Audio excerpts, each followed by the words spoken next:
Hello, and good evening to everyone who have joined us today for this webinar organized by Mumbai Legal Hackers.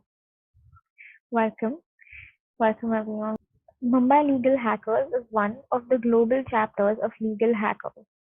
We at Mumbai Legal Hackers are Mumbai's first open legal innovation community that provides an open, collaborative, and informative platform to all individuals passionate to discuss about revolutionizing law and legalizing technology. I welcome you all. I am Ajuni Chawla, your host and moderator for today, a lawyer by profession and innovator by passion. I'm also the organizer for Mumbai Legal Hackers, a legal tech entrepreneur and legal designer. Thank you so much for joining us today. Legal Hackers is the world's largest legal innovation community. It started in 2012 in New York and since then has spread across 6 continents and has over 140 chapters worldwide. As I mentioned before, it is an open community where we welcome everyone and anyone who is interested in topics at the intersection of law and technology. We are purely a volunteer-run based, chapter-based community that is free to join and open to all. Legal Hackers is not a commercial enterprise, trade association, or advocacy group. Become a legal hacker now. We are explorers, we are doers, we are legal hackers. Thank you so much for joining in.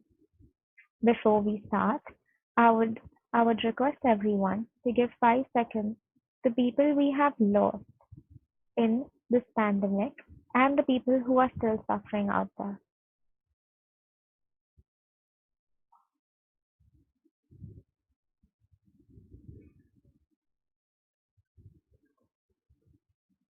Thank you. Now, when we talk about that one thing that is common between law and technology, since we are here talking about intersection of law and technology, let's let's give a few minutes to wonder what is what is common between the two. Yes, law and technology is are both about change. Law is an ever-changing industry and so is technology. Both have the capacity to impact and to bring about a change. Both have over the years literally changed workings of almost all industries, whether it be finance, healthcare, or infrastructure. Which which brings me to this pandemic and how we as lawyers have finally identified that we can use this common quality to grow as an industry, especially in India. We have acknowledged the fact that we can actually use technological advancements to our changing needs while practicing law. That is why the Supreme Court of India and all high courts are authorized to adopt measures that are required to ensure a robust functioning of the judicial function. This has recently been happening through video conferencing technologies, and high courts are authorized to determine the modalities in which are suitable to the temporary transition of this use of technology.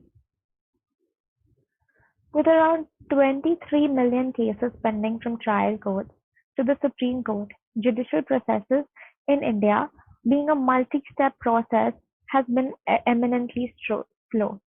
Litigation process has suffered vastly, especially during this pandemic, irrespective of irrespective of the adoption of video conferencing technology. That is the very reason why today we at Mumbai Legal Hackers have been supported by International Legal Alliance, a global network of lawyers, to host this event on the Indian experience with virtual courts.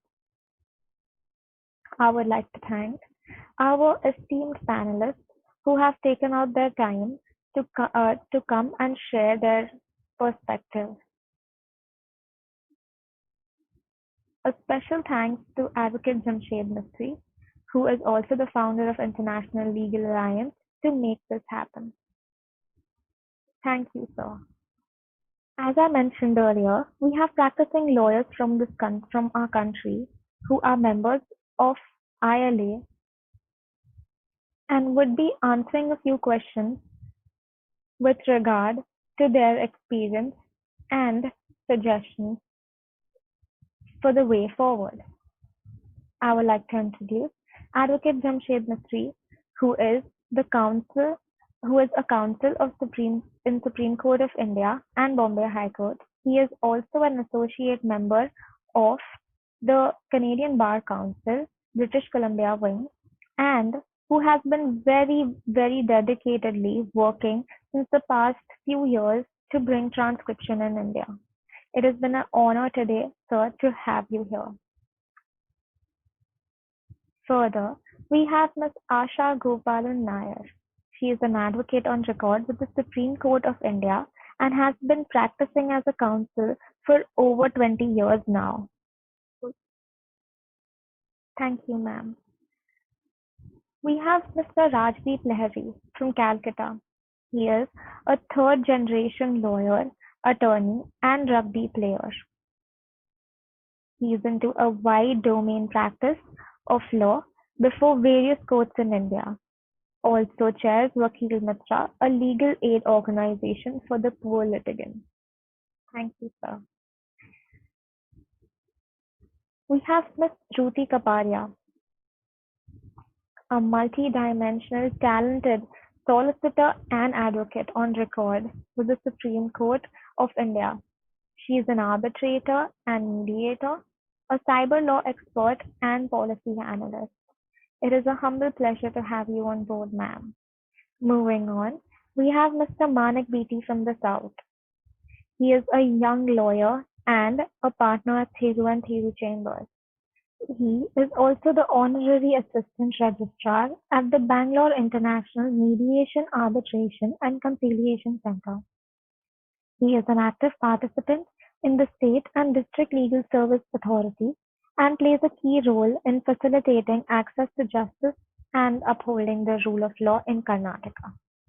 Last but not the least, we have Advocate Amit Karkhanis, who is a specializing advocate in medico-legal cases. He is an advocate of the Supreme Court of Law and all Indian High Courts and other courts. Thank you so much, Mr. Amit, to be here. And thank you so much to all our esteemed panelists to take out your time on a Sunday evening. Thank you. Thank you so much. Before we move ahead, I would like to mention the layout for today's event. The session would be divided into 3 parts. First 2 based on 2 rounds of questioning, and towards the end we would be taking in question and answers from the audience. Panelists are requested to answer the question in the same order as the introduction, starting from Advocate Jamshed Mistry, moving on clockwise to Mr. Amit Karkhanis. Thank you so much. We may start. First round of questioning includes: how was your personal experience with online hearings? In your opinion, is the current technology feasible, and what are the challenges to adaptability? Rules and regulations, SOPs, things like that. Now those have to be simple and straightforward. So these are the challenges with regard to adaptability. I'll pause here. I'll take over from Jamshed, and good evening to everybody. My experience in Supreme Court is that the virtual as well as the physical courts have to go side by side, because my experience, the problems facing by the advocates are first of all, the advocates are not very tech savvy, and they are not able to express themselves properly. Second point, and the reason behind many other problems also they are facing in the when due to virtual courts also. What they my experience is that though the current technology is feasible, but it will take a very long time to actually the entire community to actually accept it, because the reason being that we have a lot of problems, technical problems, and the way we express ourselves in front of the when the video programs are going on, which it is very difficult to express. The not only that, we have to express ourselves to get some points raised, at least under Article 142. That is also not available, because I feel that the eye to eye contact is not there. And third point I would say is that many other similar things are experienced by the advocates here. We are not able to get the connectivity of the electricity line. Suddenly the login logout issues come. So though we say that the present virtual courts would be effective in the future, but it has to be going side by side with the physical courts. This is my take on this. I think I am next in line. So I've had a very relatively young and energetic experience over the last few weeks. And I would only like to commence by saying that, of course, we are saying that, okay, we are suddenly in a very virtual world and technology is bestowed upon us, but it's really, we did not really have a choice. The current pandemic only showed one thing, that we really did not have a choice. And now, in the other sense, you're forced to do something which you've not really been doing for a very long time. But of course, I've been reading a lot of articles on this. And I've always seen in various articles that this process has started right from the 1990s. And then there were various reports passed by the Supreme Court of India, repeatedly seeking for guidelines from the legislature or from the lawmakers as to framing a robust system, perhaps in anticipation of a different realm altogether, or perhaps in anticipation of a time which may force the judiciary to adopt this process altogether. We've also seen a time where, in a judgment passed in 2003 in state of Maharashtra versus Praful Desai, where electronic evidence, that entire system was evolved, and there was a provision laid down for video conferencing. But then what happened? We sat back and then thought that, okay, physical courts are happening. There is no possibility of an asteroid hitting the earth where we'll be forced to go to the virtual world and then do something, which is till a certain while back was very obnoxious and was maybe ridiculed. That video conferencing, what is that? You're in court, please bring the client to the court. We've often heard that. You please bring your client to the court, we want to see him. You have computer systems. You have evidences that there are amendments made in the acts. In fact, one of my personal experience, of course, a very harrowing one, nevertheless. So I was doing a mutual divorce, which was in somewhere in Thane. There are provisions of video conferencing. Of course, there are parameters attached to it, and there are places in courts which allow for that video conferencing. It literally took me a year to convince otherwise. But as of now, so with the current technology, of course, we've seen various courts jumping from one platform to the other. We've seen starting from Zoom, WebEx. Now we have video. People ridiculing Zoom initially, but then we are seeing a lot of judges coming onto Zoom and giving their webinars. So we should have that tenacity. Number one, the mental fortitude to change, to adapt. And of course, there is economics attached to it, where we will have to include the masses, the advocates who are present in the in the lower rungs or in the trial courts or in the distant places. So that's where I feel the real challenge will lie. I'll pause here. Taking forward from here, I would like to begin with the saying, when the going gets the tough gets the going. This is the situation wherein the COVID-19 has pushed us all towards technology in a progressive way. But how far are we going to utilize it is another question, because not everybody in their mindset is accepting it. Firstly, when you ask me what's your view about personal experience with online hearings, I would say it would save a lot of my time. Imagine I'm sitting in Bombay and I'm appearing in a matter in Delhi. It saves a lot of my time, cost, and energy. Plus, my matters can be disposed of faster because I don't have to keep going for adjournments. I can sit anywhere, wherever I am in a virtual format and go for a hearing. But then I am the lucky one. I'm the blessed one who has technology equipment with me. What about the majority of the people who still don't have all these equipments available for them? Because technology is not always affordable in that sense, not always acceptable for everybody, because not everybody has learned in school or has been used to the technology process.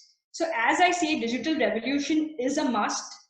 It's very happy feeling that our courts, our judges are also getting handy with it and they are accepting the changeability. But it's not a quick go situation. There has to be a situation wherein this entire process will take its own time.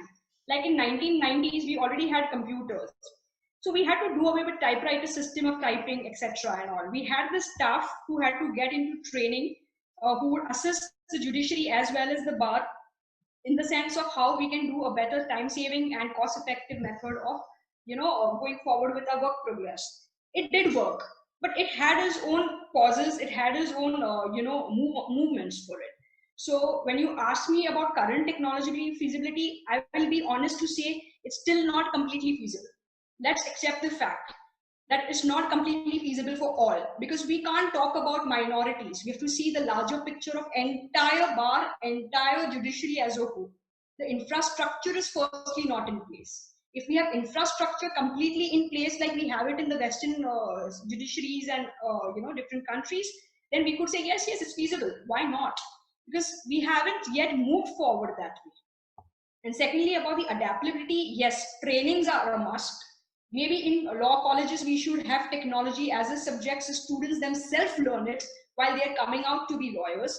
Then we should have a staff who's going to be adaptable with us. Because see, technology is not only for a lawyer, it's for his entire office. So we need to be having everything in place in such a fashion that when we are appearing before the court or in a virtual format, we should not be like handicapped about the fact that we don't have papers of how to send file forwards, or we don't have a software which can allow team viewing together. See, all that things have to be in place. Otherwise, even a audio calling would be a good technology use here. I mean, I can just make a phone call, have a teleconference, and at least argue. But that's not only enough. Each case would differ. Some cases really require physical hearing. So to conclude in these questions, I would just say this is a supplement, but it's not like we can't do away without it or with it. We have to have it with us. That's all. I would like to pause for a moment. Thank you, Dhruti. So the main stakeholders in justice dispensation are the judges, the court staff, lawyers, and most importantly, litigants. While courts have moved into digitalization over the past few years, insofar as case management is concerned and online filing, it's something new to us and we haven't practiced this. But video conferencing has been in vogue in Karnataka for quite some time. Criminal matters have been taken up by way of video conferencing.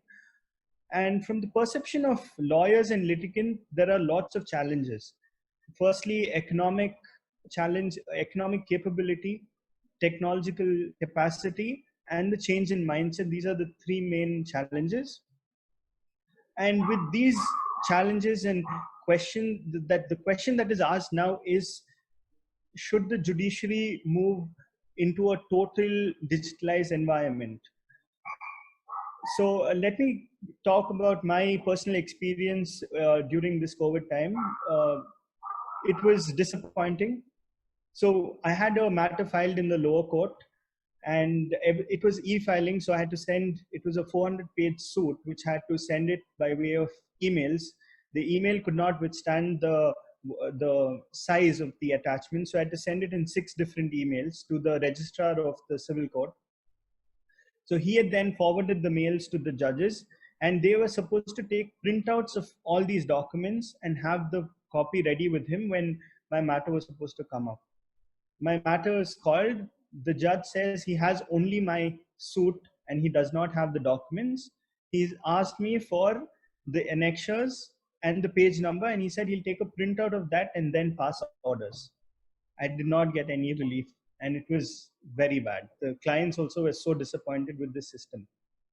Next, we had to move the High Court in another matter, and I had got permission for physical filing, so I had to take a appointment with the registrar, go file the petition physically, which was done. The judge had a copy when my matter had come up. He had a copy, but we couldn't hear each other. I couldn't hear what the judge was talking, nor could the judge hear what we were arguing. And there were caveators who had entered appearance. It was a big confusion. There were more than 10 respondents, 10 lawyers, and it was chaos. We couldn't argue the matter through the app which the court had asked us to join. So we ultimately argued through phone calls. So the court staff had a phone and he dialed in and gave it to us, and that's how we argued the matter. Again, it was a very horrible experience. Now, coming to whether this technology is feasible, no, not really. There are a lot of problems, like the bandwidth needs to be improved, be it the court side, the systems in the court, what the judges use, or what we use as legal practitioners should have uninterrupted power supply, and it should sustain the modem and also the bandwidth connection. So the most uh, I think there should be a common repository to upload and download documents with a private and a public key, and digital signatures also need to be used by both the parties so that it's secure and there's no question of tampering, or even identity theft is also possible at this point of time. And majority of the lawyers do not have access to laptops and desktops, and there are very senior lawyers who also find it difficult to use smartphones. And so we need to think about all that. And um, transcript is again very important, and the transcript also has to be stored in a proper repository. uh, the other major challenge is the judge population ratio will work against online litigation process, I feel, because we have about 17 judges to a million population, and with a backlog of about 4 million cases, and 1/4 of these cases are civil.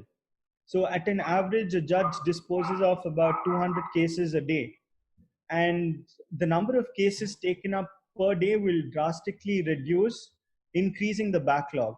So we need to increase the number of judges again, and uh, the adaptability, economic capability, technology capacity, change in mindset, and time to learn. And we need to have manuals and guidelines and courses so that for both the judges and the lawyers. And timings also have to be fixed with the buffer zone so that we don't have to wait for our matter to come, like how we normally wait for ours together in court. So we can save a lot of time, but we need a proper set of guidelines and a manual. So yeah, I think I'll pause there. Thanks. Hi. My experience with respect to the online course has not been so positive, so to say, because I have had an opportunity to appear before the Bombay High Court continuously for the last 6 weeks for some matter or the other. I represent a lot of medical associations, so there has been a plethora of PILs that have been filed against the BMC and the state government with respect to the COVID pandemic. So I have been appearing, and like Mr. Manik mentioned before me, that there are tremendous problems. To begin with, I don't think so. The system is meant for long run. The system is it is just a stopgap solution that they are looking at. So I don't think so even the judiciary is actually mentally prepared to go online. uh, Other than the Supreme Court, I'm not sure if any of the high courts in India have had a mechanism to look at this from the long term perspective. Because every time we log into WebEx, there is a bandwidth problem. Most of the times we can't see the judges, but we can hear them. And the second problem is that the lawyer needs to be trained, because I can tell you from my experience, in one of the first hearings of online, I actually heard one lady lawyer calling her son and showing that, see, this is our justice, this is our chief justice, and this is Justice Sayed. So, and everyone in the entire room could actually hear her conversation. So the basic etiquettes among lawyers is also missing. And there needs to be, like Mr. Manik mentioned very rightly, there needs to be manuals.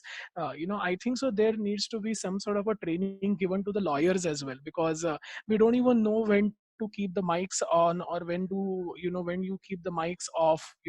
So lot many a times you hear when an advocate general is arguing, you can hear his junior talking from behind. So such etiquettes are required to be inculcated in the lawyers as well. So and after this Bombay High Court went online, I got calls from so many district court lawyers saying that why only high courts are going online. What have we done? Even we need a source of livelihood. Even lawyers in the lower courts, in Mufsil courts, in JMFCs and in the district level, they also need to work. Why is it only restricted to the high courts and the Supreme Courts?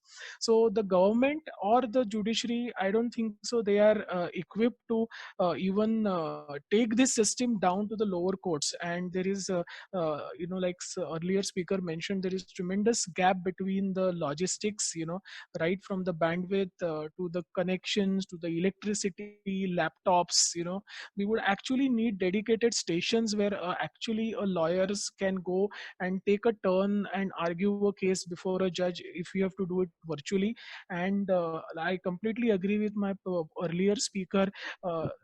I had to wait from 12 in the morning till about 5 in the evening I was at serial number 1.2, and serial number 1 was going on before Chief Justice and Justice Sayed just last week, and the matter went from 12 o'clock onwards till 5 o'clock. So even in the virtual hearing, we have to wait as much as we have to wait in the physical courts. So I'm not sure, if they are taking one matter in a day, and they had only notified around 15 matters on that day.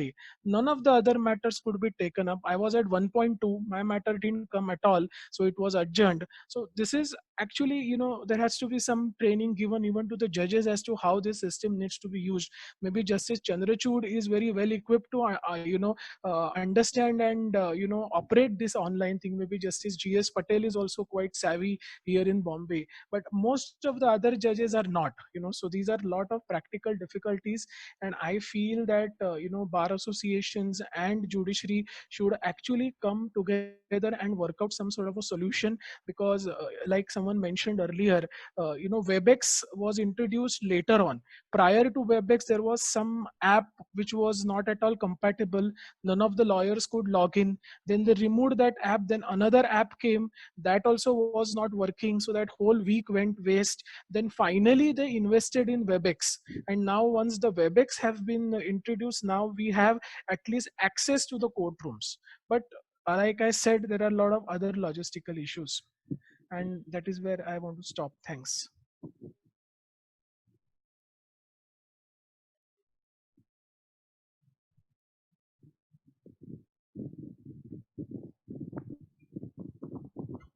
Thank you so much for this really insightful and informative experience when it comes to this. the virtual court system.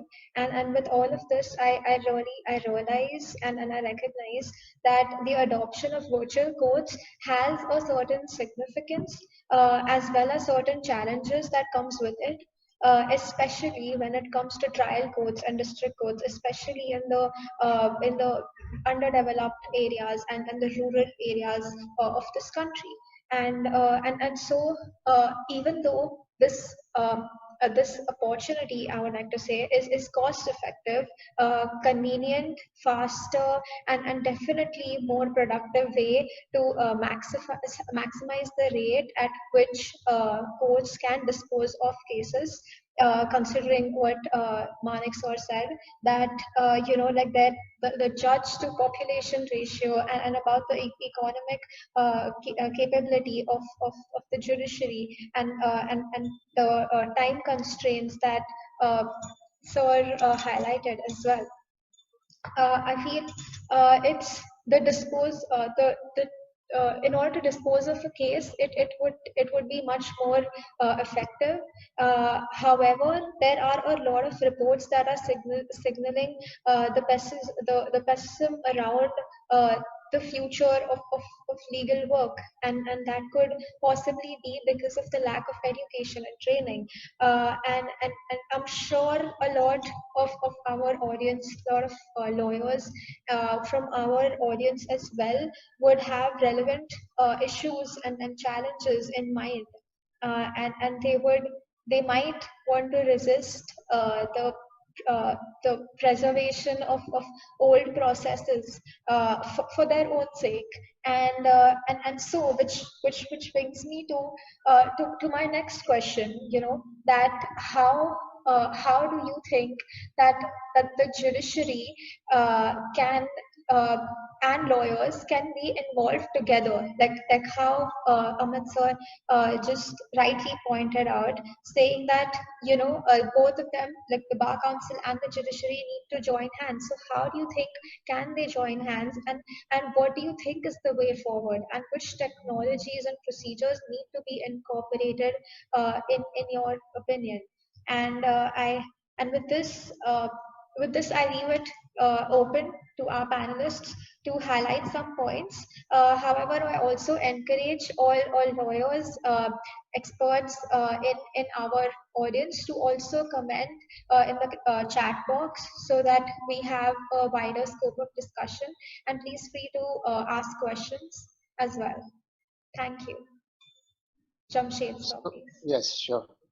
So now we've got a plethora of views on what the situation is, but I think I'm going to be far more positive, and I'm going to put across the fact that let us see one thing that we've not learned, and in the sense the judiciary, is that what, despite the fact that technology has been available, there have been experimenting since at least 1990 it has come in, but the 2000 and even till 2018, like for example for live streaming and transcription, we've not had a pilot project from Supreme Court, and applications had to be made to say that when are you implementing, things like that.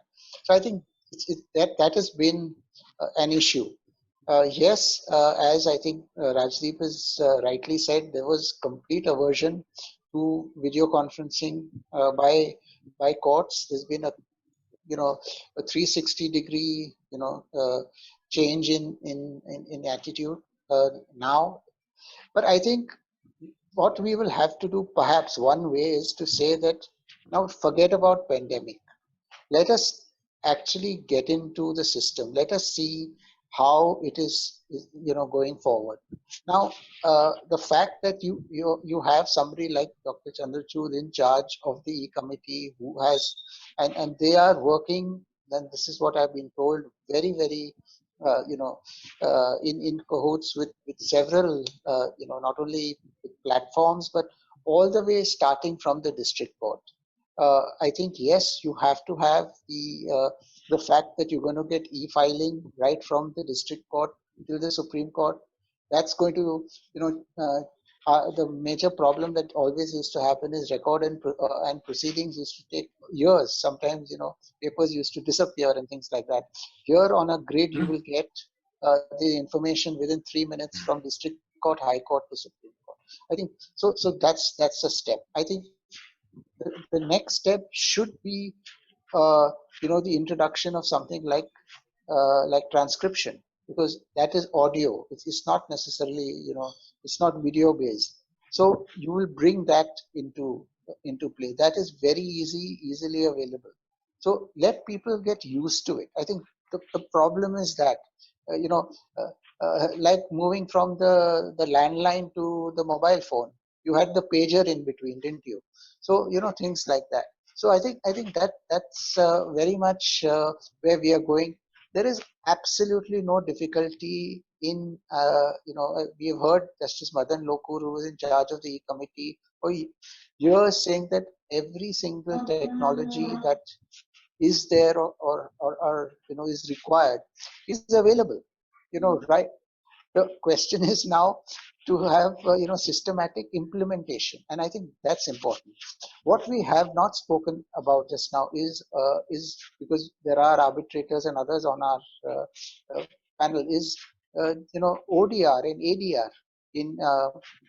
I think that also a lot of work can be very easily. Arbitration for sure can be done completely online. I mean, there is no difficulty at all. There are mechanisms that are available where you can have 360-degree cameras even for witnesses. So there is no problem at all. The other thing that I would really encourage everyone to do is please take a look and see how the Supreme Court in the UK and the International Court of Justice is functioning. I mean, it's remarkable. Their SOPs, the way in which they put out their proceedings, everything is available, in a more simple and a more systematic way. And I think we must follow those simple, procedures. And for yes, the fully virtual courts, I think yes, we should start off, as they said, with in those areas and those practice areas of law where it is possible to reduce, like a motor vehicles act and things like that. But otherwise, there is.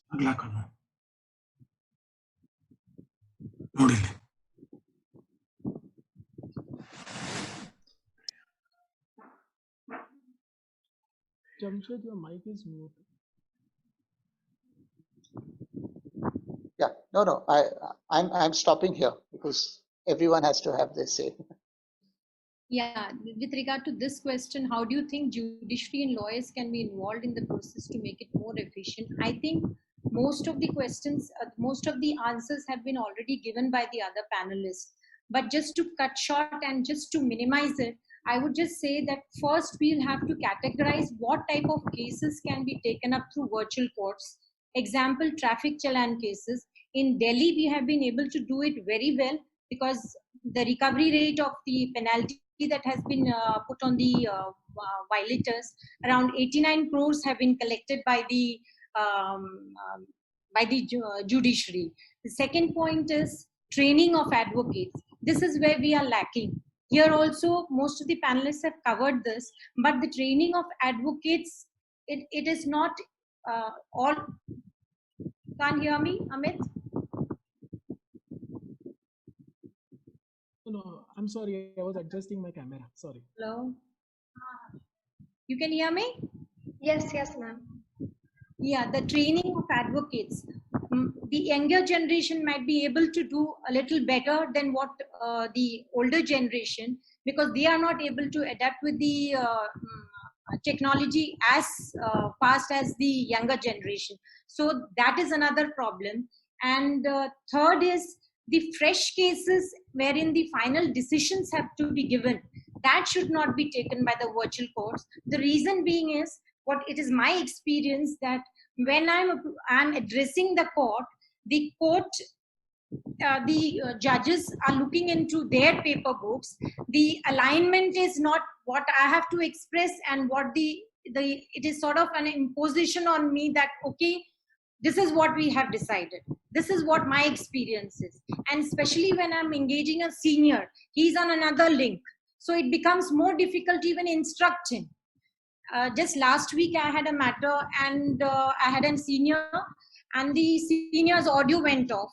So sorry, video went off, and through the audio he had to explain things to him. So the the impact which, when you are in the court, physical court, that gets lost, and your focus is on the laptop, where you are keeping we are trying to adjust with the technology, or the digits, you are trying to manage with that. So your arguments focus leaves away. It just, that's how the problem is. Then the with regard to arbitration, which Jamshed was saying, I think it's a good idea where arbitrations can be conducted through virtual courts. Then another thing is e-filings can be done. That is a procedure which we have been doing in Supreme Court since last year, and we have been continuing this year also, and it has improved. We can pay our court fees and all those things. So with regard to the procedures to be for effective implementation, I would suggest well-laid guidelines and working manuals, because now what is happening is Supreme Court is coming out of, for almost every day, this coming out with one or the other circular. So, we are all confused now. How do you go about?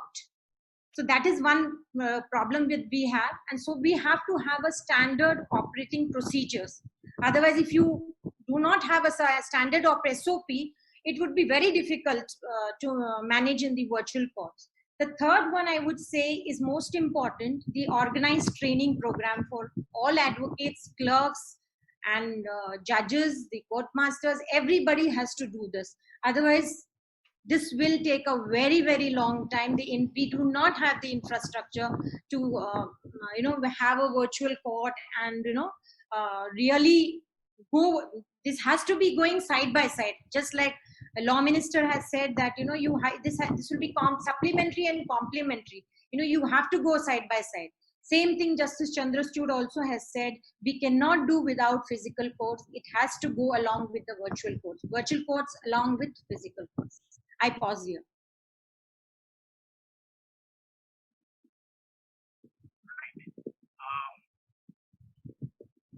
I just want to say about Mrs. Nair. You just spoke about traffic challans, right? In Mumbai, we have a saying that traffic challans are unappealable orders. So you're forced to give whatever is levied on you. Be that as it may, I'll take cue from Jamshed ji, saying that we'll have to take everything in a very positive way. Of course, I have a very negative approach towards the entire thing in the way it's organized and moving forward. But if we have to take this in a positive way, now we're going into the nitty-gritties. Now, in essence, what we are speaking is that we are talking the nitty-gritties. Okay, so somebody speaking, the video is inappropriate, the system is not adequate, there's internet connection, of course, that's there. Now, we are talking about a very perfect system, which, to my very relatively young knowledge, which we will never get. The courts were established to prevent chaos from spreading. So there were the courts made to get a perfect society. Now, there was a lot of cases going into one particular court. That's why tribunals were incorporated to again create a very perfect society. There were these rules made against global pandemics. Of course, my family seen the great Bengal famines, for which there were separate entities, there were separate authorities made. Now, again, we are talking about we need more judges, we need more tech support, we need more lawyers getting into this, the knowledge sessions of how to utilize these technologies. We need more court. We're again talking of a perfect world, which is very difficult to attain considering the demographic, the topography that we have, the population that we have, and there are greater problems attached to it. So as Manik was saying that there is only one judge per this amount of population, and hence the consequent to that is the backlog. We have to understand that will be there. That will always remain. That is part of the system which we are in. Unless and until the legislature takes a leap forward, it is not the judiciary or the lawyers. We just expounding the law. We are not the lawmakers. It is them. They have to take the first steps forward, right? And through this, of course, we have. I mean, I can envision an entire different realm if this entire system, this robust system goes on to the public and then it's protruding everywhere. Like we are again. So you may get an advocate who's well versed with the case, who's staying somewhere in Calcutta for a case that's happening in Gujarat. So the economic cost goes down for the litigant. It has to be the litigant first, not the lawyer first. It is every system that is established, every authority that is established will have to keep in mind that it is the litigant first. So it is lowering down the cost for the litigant. Of course, it's lowering down costs for the advocates, and greater than that, the class within the class structure that we have created in our system of advocates, that entire system will also blur in the times to come. So you will always have a young advocate who is equipped with the case arguing a big matter before the Supreme Court, which of course it started by many of the judges even in our Bombay High Court. Right. So those systems will come into effect. And with regards how the judiciary and lawyers can come into this process, and this I have experienced, and this is a personal experience. We've always heard that, whenever there's a senior counsel or reputed counsel who comes in, his words are taken for granted and, orders are passed accordingly. You don't even need to see the prayers. We've all heard of these stories. I feel so I go by way of 3 E's. So the first E being effectiveness, second being efficiency, and the third E, which I think topples every other thing, is ethics. So I have seen in online hearings, because they will ask for the papers. So in NCLTs, I've seen they've always asked for the papers. Papers they go in volumes. I do not know whether how much are being seen, because those papers go 1 hour prior or maybe 2 hours prior to the court hearings.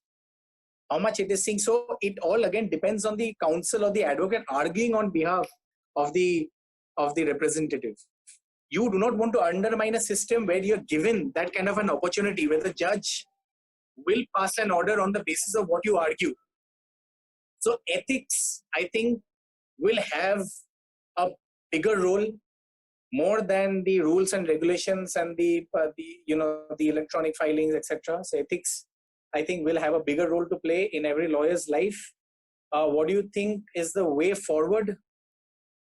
We need to have a greater involvement, of course. And I think somebody was saying about, senior people having difficulty. I'll say that again from personal experience. I was living with a 90-year-old. My grandfather was 90-year-old, and he actually taught me a few of the smartphone features. So I don't think that should be a deterrent. So where there is a question of livelihood, where there's a question of existence and survival, everybody will have a fire behind them and they will adapt, come what may. They just need to have those technologies available freely and easily. And which technologies and procedures need to be incorporated. I feel Jamshed sir is working 24/7 on legal transcription, but of course he also said that was in a different realm altogether. Now we are in a different era altogether. I feel that even video recordings of live court proceedings, the way it happens in US, so that will significantly again reduce time in evidences and in collection of everything, so I think these are the technologies which we will be adapting, and I'm sure we will not only have a great time, but it's going to be a lot of fun. I'll pause here. Taking it forward from what Rajdeep just said, how do you think judiciary and lawyers can be involved in the process of making it more efficient? We've been reading on WhatsApp messages, couple of representations being sent across to the Honorable Chief Justices of every court and even to the Supreme Court with their suggestions of how we can use technology in a better way, or how the formatting or the rules should be made out, particularly which will bring convenience. Some are for it, some are against it. So as the coin has two sides, heads and the tail, this entire situation will also have two sides to it. There will be some part of judiciary which will be progressive enough to say, yes, technology is the way where we need to adapt. For example, there would be some judges who would say, okay, it's a mutual consent divorce. We can have a virtual hearing, why not, and complete the process. But if there is a divorce case where there needs to be a cross-examination and a lot of evidence to be led, then it would be a little tricky situation. Wherein can we hear this sort of matters through virtual hearing? Answer would be, parties would be like, no, we want to have a physical hearing. So it will be a tuning and twinning of both, I would rather say, the lawyers and the judge, depending on the case. To make it progressive and efficient way forward would be the where we can do video conference, where we can have a virtual hearing. For example, in a bail matter, in an urgent precipi matters, yes, we can go for a virtual hearing. We need not have a physical hearing present, and lawyers should also suo motu tell the courts, look, we want to have a virtual hearing, we are sending an email, maybe through that process a hearing can be given. So both the ways, even judiciary will accept it probably if there is a consent from the parties given. The consent would be very important. Because today our laws are very clear about, like, this is a procedure, the High Court in Bombay has its original side rules, plus appellate side has their own rules, and we follow that very strictly. But to go beyond it, if we had to do electronic evidence, we did have to bring in amendments in IT Act. We did have to get all those e-process into the format of the law. So with the progressive suggestions, to begin with, the first step is we need to put forward the suggestions of how we can pipeline the entire system in such a way that there will be a common forum of, you know, entire structuring of every court in India coming together for a progressive approach towards technology. If there will be conflicts, and there will definitely be, of suggestions, look, we don't want to have it this way, we want to have it that way, then there has to be a roadmap and an expert committee, which we already have in Supreme Court, who is actually working on the e-committee process of how they have to do it. So we need to push it forward with positiveness, because if we say, no, we are not totally for technology, then it's something impractical. So that's the way I would say mediation should be pushed forward to a very high extent. Not only court annex mediation, but even private mediations like we have in an international country. I've been doing a couple of those advisory work also. And I do feel mediation sometimes can play a very big role if we really can do it virtually. And it plays an important role. It's not necessarily like, we need to be physically present, but sometimes in some cases the necessity would arise. That's again with the consent of the parties. A contract can be signed. So going forward with what do you think the way forward is? I do think e-forums and e-ADR should be encouraged in toto. In toto, I would say each and every lawyer should be pushed forward for it, because many a times when they're sitting before the clients, they should have a mindset to advise the client, look, litigation is not the only solution. You can try mediation. You can try arbitration. It will be faster and you will save a lot of more cost, because litigations might be time consuming. So if we start designing our own mindset when we are sitting before our clients today, and we say, yes, listen, this is a possibility of mediating, let's try that, and it can work out. In my cases, many of my matrimonial matters have worked very well in mediation process when parties have sat on table and they have actually concluded. So it's a win-win situation for lawyers. We get our fees faster. It's a win-win situation for judiciary. They don't have to go through the process of entire backlog of adding on more cases, and even the clients are happy. So forget matrimonial, even property matters, even disputes of a family matter can be resolved that way. So we should segregate which matters can be mediated, which matters can be arbitrated, and which matters should actually be litigated.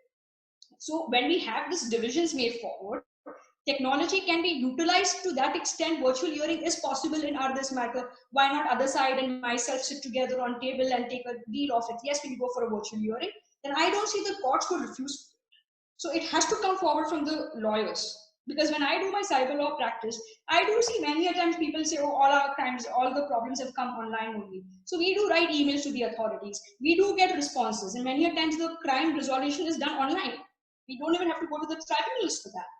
So this does work out, and we should push forward for it.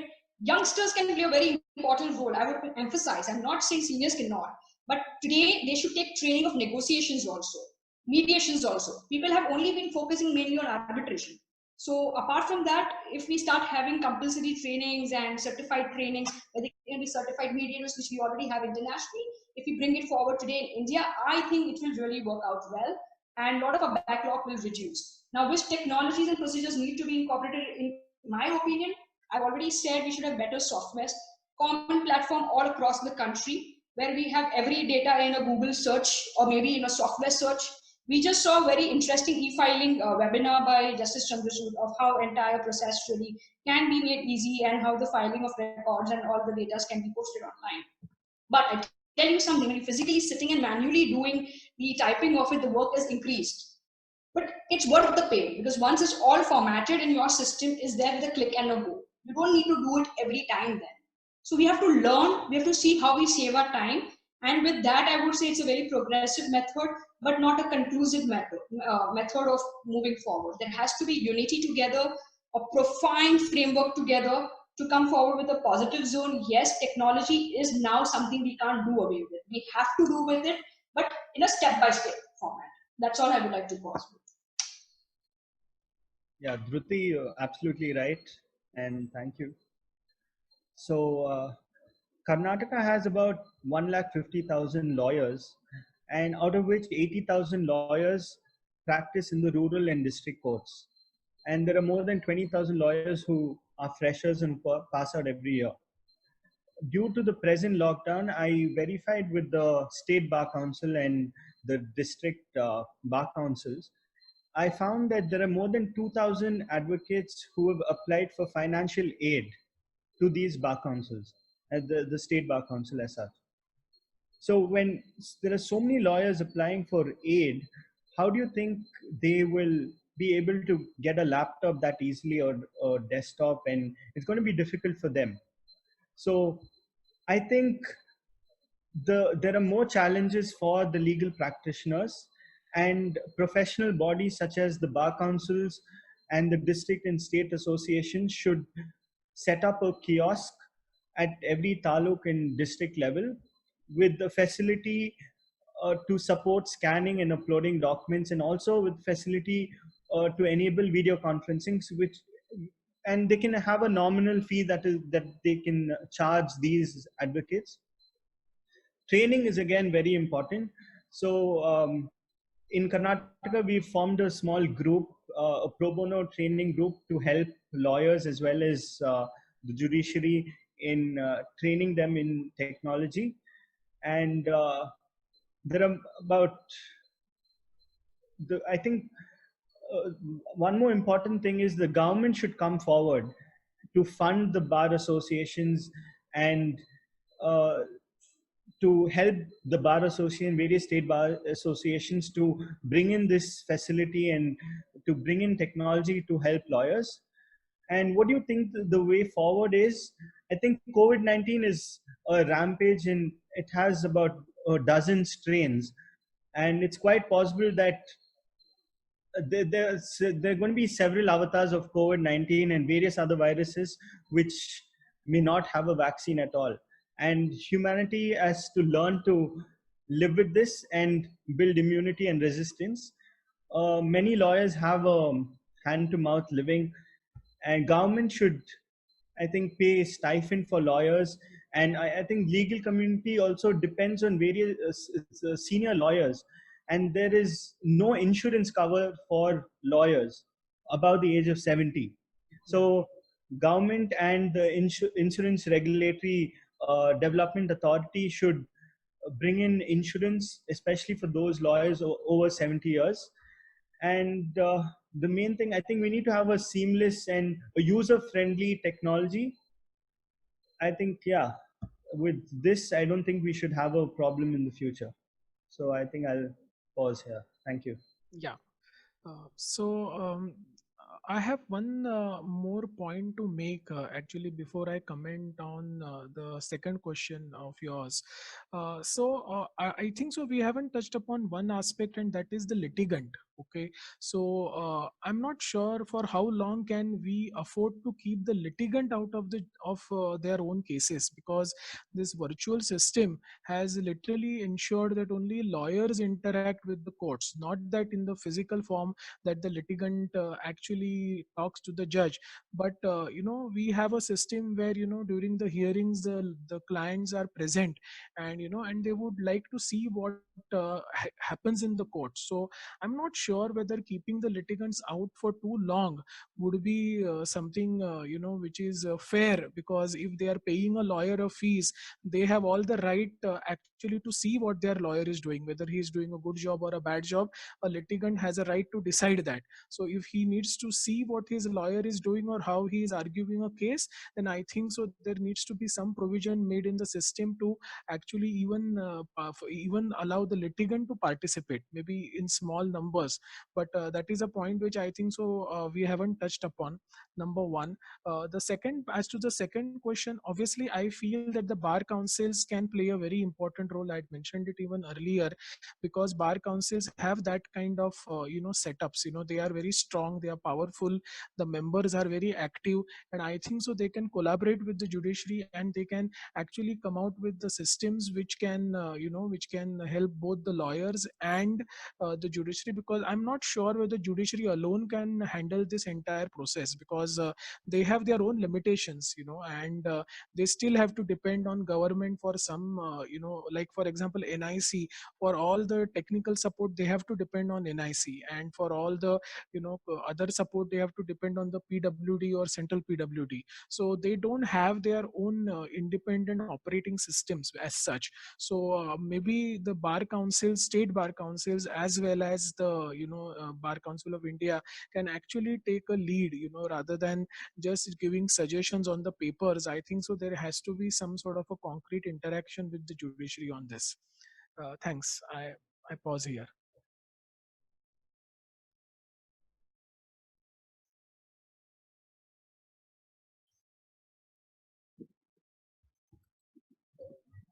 Thank you so much for this really visionary um, and very positive, progressive feedback and your views on these questions.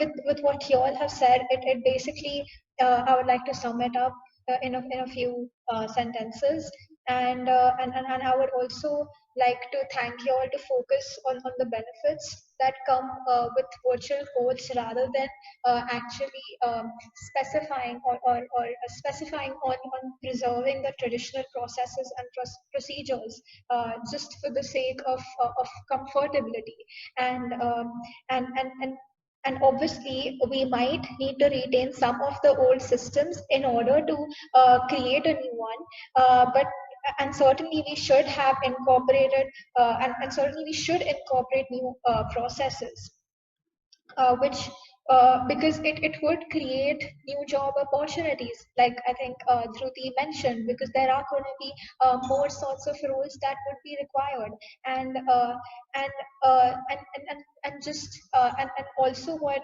Asha ma'am said about about having like a proper system and categorizing the codes, the cases that could be used. I feel the very purpose of courts would only then be effectively, and I really liked what Rajdeep said, like regarding effective efficiency and ethics, because only if we have a collaborative framework and a visionary framework where everyone is together is together working to create a better future, we would be able to promote the rule of law.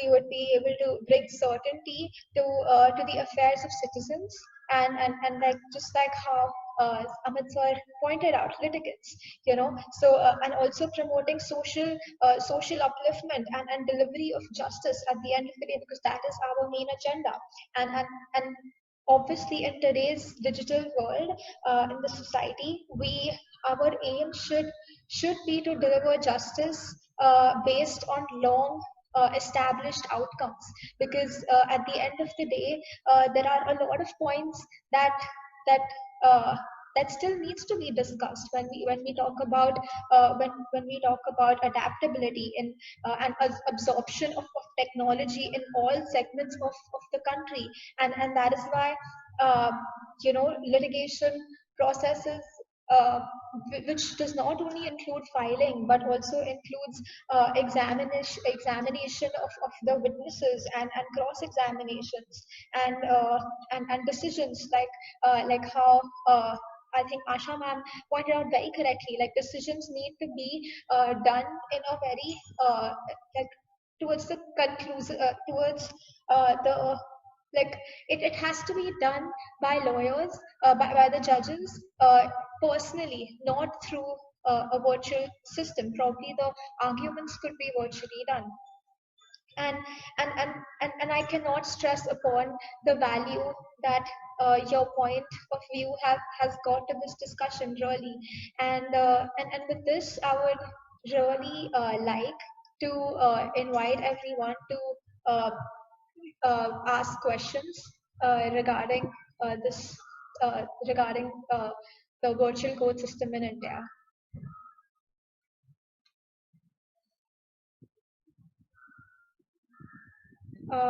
We have a few questions on the chat, and I believe.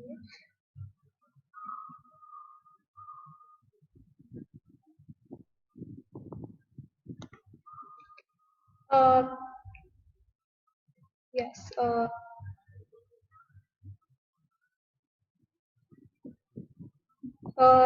Does someone want to ask any question? I have a question. If nobody, so I can initiate that. Yes. Okay. So I asked myself this, and I asked the others: could night courts also be an option using technology?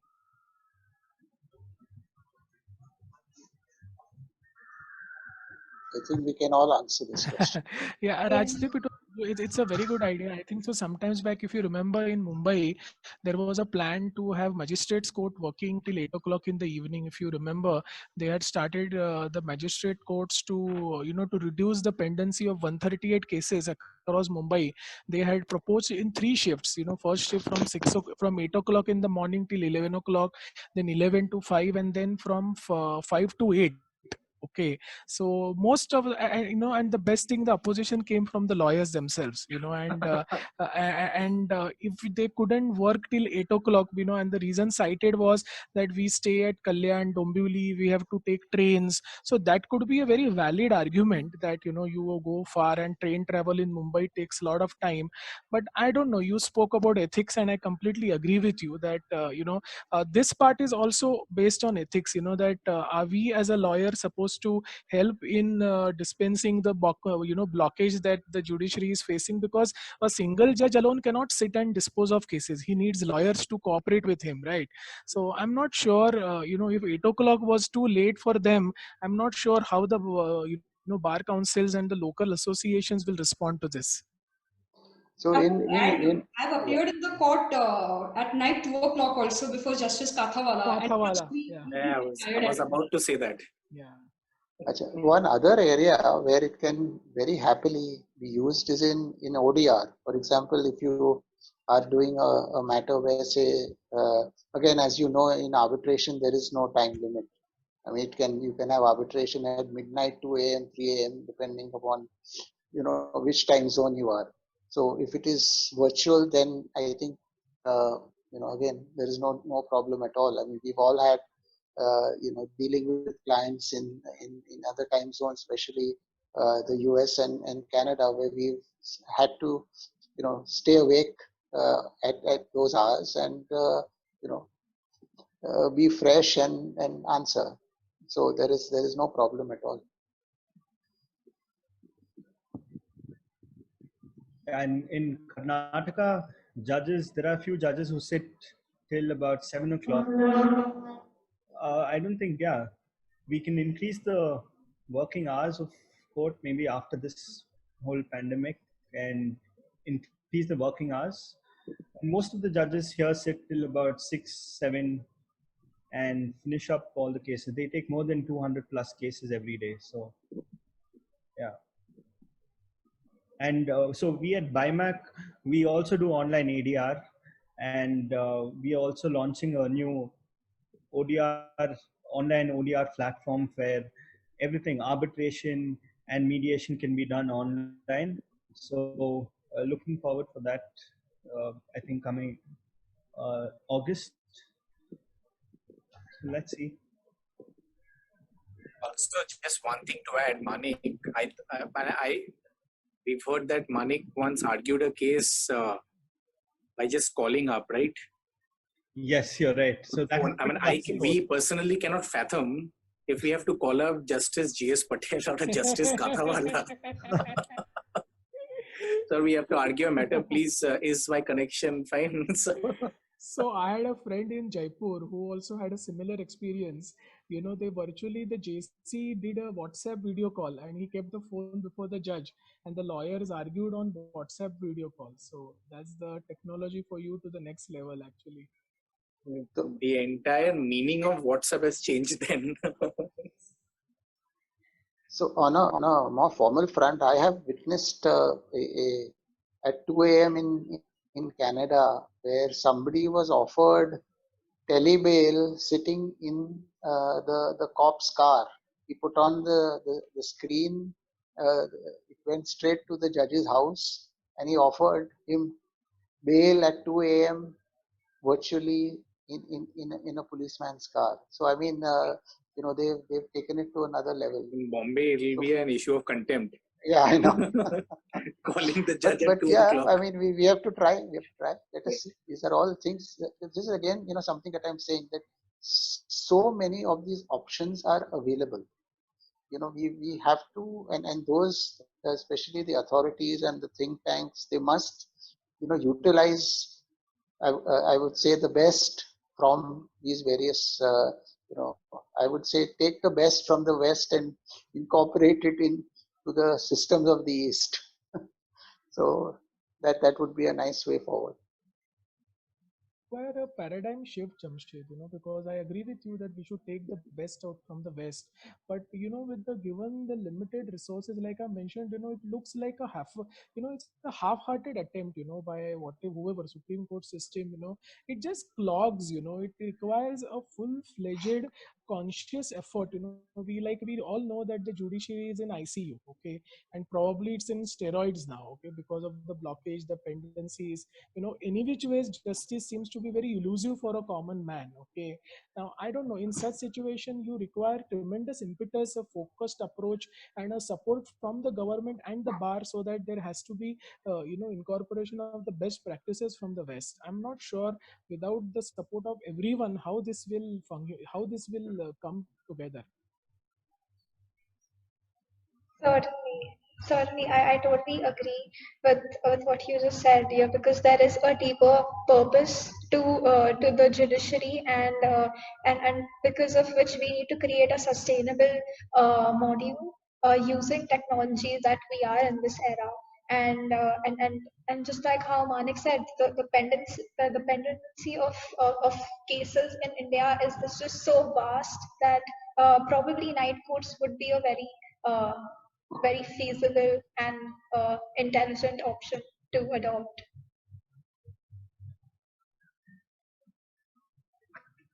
So A very tough one to follow. a very tough one to follow indeed, obviously. Yes, but it would also take time to get there, I'm sure, and it's not gonna be overnight for sure. So I hope your answer was answered. I hope your question was answered.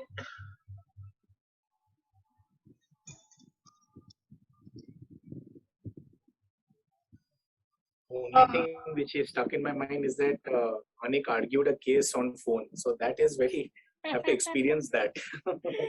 Why don't you just get into some PIL? I'm sure you will experience it, because the other day the counsel for the BMC also did the same thing on WhatsApp. So I'm sure contact me for the further details. I can share it with you. You should come to Bangalore and practice, maybe. You can. Hello, Uni. I would like to ask a question, please. Can I ask a question? Yes. Hello, Carol. Welcome. How are you? Please answer. Please question. Yeah. Okay. Okay. Well, I'm very glad for joining this Mumbai Legal Hacker Session. It's my first time in this community. So, thank you for all your insightful advices during the session, for all the speakers, and of course the great host of a uni too. So, well, my question is that I would like to know if in Mumbai or in India, do you have some standards to reach, like, I mean, the the security of these virtual hearings? Because, for example, I was in some virtual hearings this last month, and in some cases they suffer about hacker attacks. So they have like anonymous people going on and out of the session. Finally, they have to put the session at some point. So how is it going with the standard of cybersecurity in India in order to implement virtual hearings? Can I answer this? I would like to answer this. Yeah, and then I would talk. Yeah. There are two things here. Firstly, the process of e-hearing and that virtual hearing that's happening, there's a link given to the party on an email. And that link today is only for the party. Once you pass the link to somebody else, then that party who has received it cannot access it. So access is limited to one individual person. As far as the security, the cyber security constraint is there, we still don't have the data protection bill also passed here. So there are problems. So we have IT laws here, but then that's a long way which we have to even restructure the legislatures here so that the data in judiciary which is passed in or passed out is intact and is properly secured. So that security of the IT levels, people could definitely work on it, I'm sure. Now Jamshed sir can continue with the add-ons. Sure, sure. So in addition to this, the fact that currently what they are doing is you have to mention except for a lawyer who's permitted, nobody else.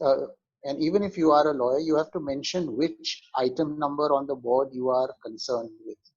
So that is important. So there is some sort of regulation as far as that is concerned. But I think we are, as far as making these hearings public, and that is what they are working on. I think we will have to follow a YouTube or that kind of a system where there can be no interference from outside at all. So like you have a webinar where it is only with the parties concerned. I think that system is possible. Every advocate on record, for example, has a code number. So there is no difficulty there, and the new e-filing system actually provides all that, and you can instantly know if somebody has actually gone in from any one of those particular names or numbers. So that can be done instantly. So you can find out that if someone has moved in, like yes, you're right. I mean, I can imagine these things happening in maybe very contentious matters, or people would like to disrupt the proceedings, etc. Because you're not going to get a disruption like in an open court where somebody actually moves in and throws a say footwear on judges. That has also happened in court. So this is a different format of trying to disrupt. But I think cyber security and they've taken a lot of care, and this has been very, very sort of a priority area for the E-committee, and they're working very closely to ensure. Yes, it can't be 100%, but I think you can get pretty close to at least 99% on things like that. In Supreme Court, we have this control room where they monitor the entire proceedings. So if one person is talking, the other person is not allowed. And secondly, just half an hour before the proceeding starts, you have a roll call. After that, at 10:30, the control room stops all interaction between the advocates and this thing, and then only the name is displayed, and accordingly we have to match it. Along with that, we have a WhatsApp group where you have to do the chatting. This is how the Supreme Court proceeds. Thank you for all your standards. I think that will be very insightful if you can probably share some of these insights in a paper for the rest in the world. Because, for example, in Latam or here in Spain, also in some counties in US, they were suffering about hacking in these virtual hearings. So yeah, that would be very, very great to know. How are you trying to improve your standards? Thank you. Thank you. We have a question from Miss Anju, and her question is that is it possible, is it can we envision in 100 years envision AI deciding the case? So, would anyone like to answer this question from our We panelists? already have AI in law firms. Yeah, we already have AI in law firms. I think so. IBM was the first one to launch IBM Watson. And I think so soon. One of the leading law firms in India has already invested very heavily in AI for non-lit or research or advisory-based practice, basically. So I'm sure it's not too far. So we need to see whether AI can actually go and argue a matter before the court. But if this virtual thing is taken to the next level, then maybe a AI can do direct argument with judges in the Supreme Court in future. You never know. A lawyer's need would, whenever you can get rid of a lawyer altogether. It seems AI is working everywhere. So in fact, Just imagine, sorry. just imagine Amit, instead of, they say Alexa and Amit comes on. Jamshed, but it is perfectly possible, Yes, that yes. AI can actually argue directly Yeah. online. No, You no, never but know. you're absolutely right. Sorry, Rajdeep, I interjected. But I think, especially even in Canada, I mean, that I know for a fact that they've invested a lot of money in AI, and they're actually waiting, for the appropriate. Their, constant research is being done, and for certain, again, it's coming down to the same thing. Certain types of matters where, things can be done, mundanely up to a particular point of time, uh, but again,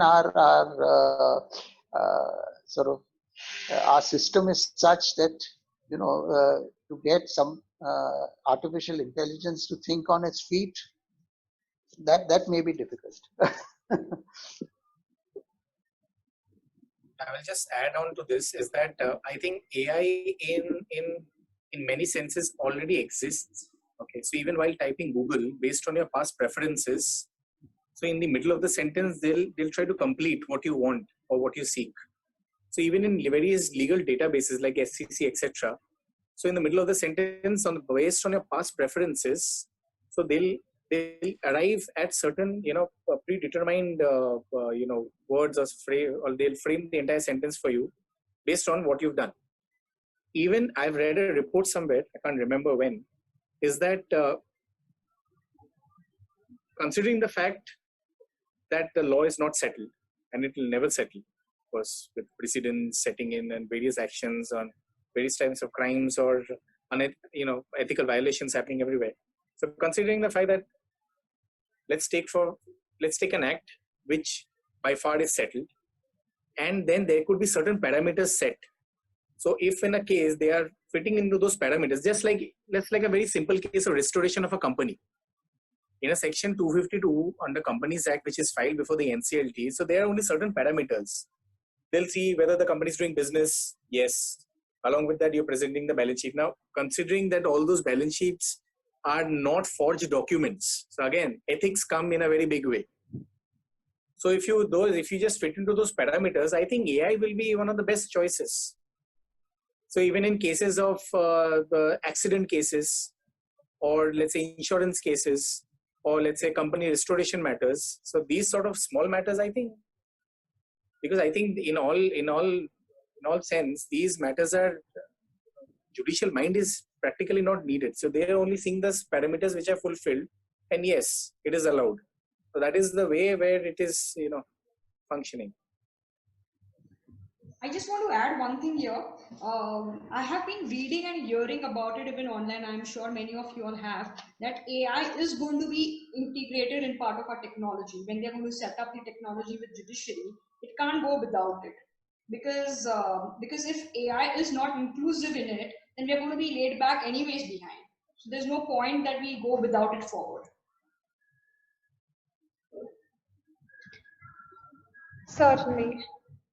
Uh, yes, but I'm also sure that everyone can, in my opinion, I'm sure that we all can agree that it can never replicate the work of a lawyer, and it certainly cannot argue as impactfully as a lawyer. And yes, we will take the next question. Which is by Venkatesh sir. It's basically um,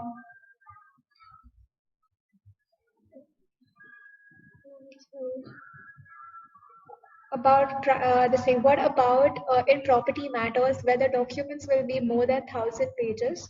It will take time to scan the documents. So what is the scenario in such a situation? We have been doing it in arbitration also. It's not new. So when we are doing e-filing and when we are going to give documents to our opposite sides serving it, we are doing it. But the scanning process is obviously more costing. But see the good side of it. In property matters, 1,000 pages scanned once in the soft copy in your computer, you can with one click serve upon the other party. Yeah. Imagine you have to take so many Xerox copies and so many volumes. It would be factories of papers in your offices. Yeah. So one-time investment in doing a scan-up of such papers is always good if it's going on an e-forum. That's my view completely to what he's asked. Yeah, and also to add to what Dhruti said is that there are high-speed scanners also available. There are home scanners and there are office scanners.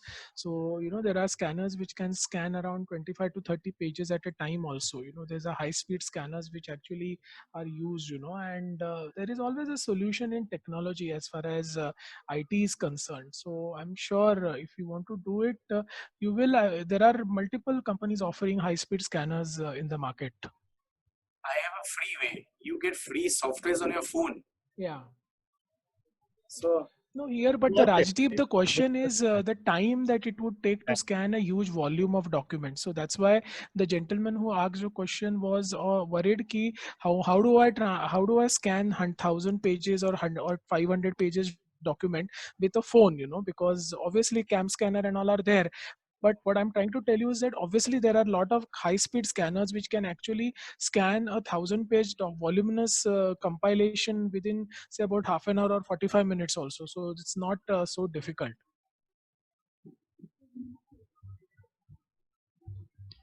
Yes. Certainly. So thank you for this. The answer was very, very informative. And we have Mr. Arvind Pardeshi who wants to ask a question. Please unmute yourself and go ahead. Yes. Hi. Thank you for the knowledgeable session. I am just wondering, we India have the information technologies laws since the 2000 year, right? So it is 20th year we are dealing with the digital aspect. Now, lockdown rather than the coronavirus, lockdown is the one of the reasons or the factor which is stopping from the physically interacting or practicing the court practices conventionally manner. Now, my question is that, see, media will play a huge role in it because they are getting away. They will have a struggle to get the TRP and to follow the celebrity cases. Now, in your view, whom do you think will have the influencing other or the powerful role as far as the intent to make all these things possible? Will it be legislation? Will it be Supreme Court? Because we know that even lawyers may have their vested interests, may have their own pluses or minuses, may have their own right or wrong views. So whom do you think will be an authority to make these digitally running courtroom practices? Supreme Court or legislation or both?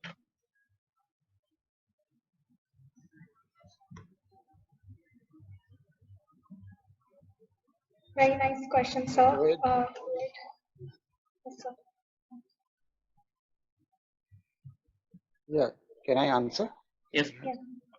No. Sorry, I only heard half of your question, the no, I think see if you see yes, I don't know whether you have read Swapnil Tripathi's case I think see under 141, 142 Supreme Court does have the power to legislate judiciary in the absence of the law. That is what it is. But as far as the you're right that ultimately it is the legislature that will have to supplement it and make it into an into binding legislation. But we've had instances where judge-made law has been adopted or adapted to frame, to be on the statute books. That has also happened in our country. So there is no problem there at all. So, but I think this is an ongoing process. I think your question is very valid, and I think they need to. This is a great question to ask the law minister actually, in my submission. I think we should also push forward for data protection bill. Maybe that could also have some sort of outlines which Justice Sri Krishna has drawn it. It could help somewhere about data theft or anything that's happening in the judiciary portfolios also. That could be somewhere we need to push forward, in my view. It's though a different subject of what you've asked, but I do feel somewhere this is correlated to an extent. Right, because the dynamics of life and business are now changing so drastically since independence. These two or three pillars, the legislation, the judiciary, must now at least by with an open mind acknowledge that yes, these are the very crucial important areas. I mean, they should come out with their routine or political or vested interest. This is what I feel. Then and then, because there is no reason that why India. 150 crore country cannot and don't have a legislation on data protection or privacy, which is so very important aspect. Even constitution honors and regards the privacy of the individual. Still we don't have any full-fledged stand-alone statute on those subjects. With a lot of efforts, so much of the bill has already been passed, but I don't know why is it still not passed. Like so much of the bill has been pushed forward to the government. Like we had Justice Sri Krishna's committee who worked on for it. But then I don't know what's the process, where is it stuck? Unfortunately though, it should have been passed long time back. I think also having guidelines is very important, and every court must have a violation bureau or a hearing office. So if anything happens during a VC, then that thing can be reported to the hearing office or the violation bureau, and they can take action as per the guidelines. So until we have a proper legislation as such. Thank you. I think this could be our next level of collaborative effort. True. So, thank you everyone for joining this session. Unfortunately, because of the time constraints, we would have to end the session here. However, you may email us at mumbailegalhackers@gmail.com with your questions and suggestions, if any, and we may take it forward from there.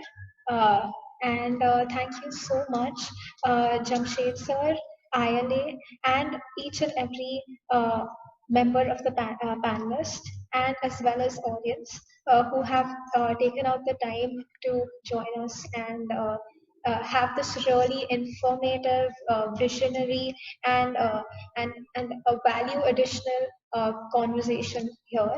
And with this, I would like to invite you to be members of Mumbai Legal Hackers, wherein we work at the intersection of law and technology. So we discuss about topics which are related to technology for law and law for technology. So please feel free to write to us if you are interested to be a part of any event as a speaker or otherwise. Thank you so much. Please, would the panelists like to say a few words in their closing remarks? I'll comment.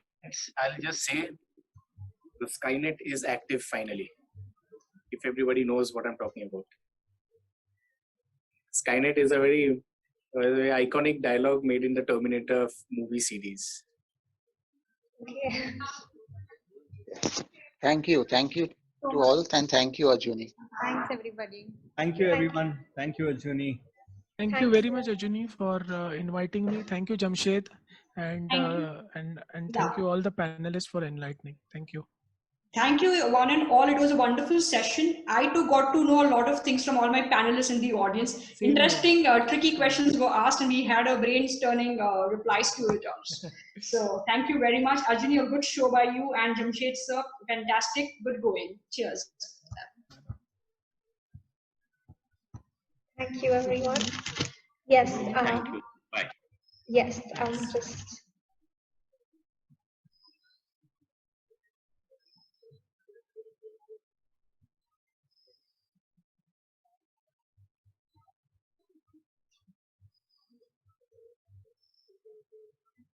Thank you all, everyone. Have a great week. Bye. Bye, Carol. See you. Thank you for joining in.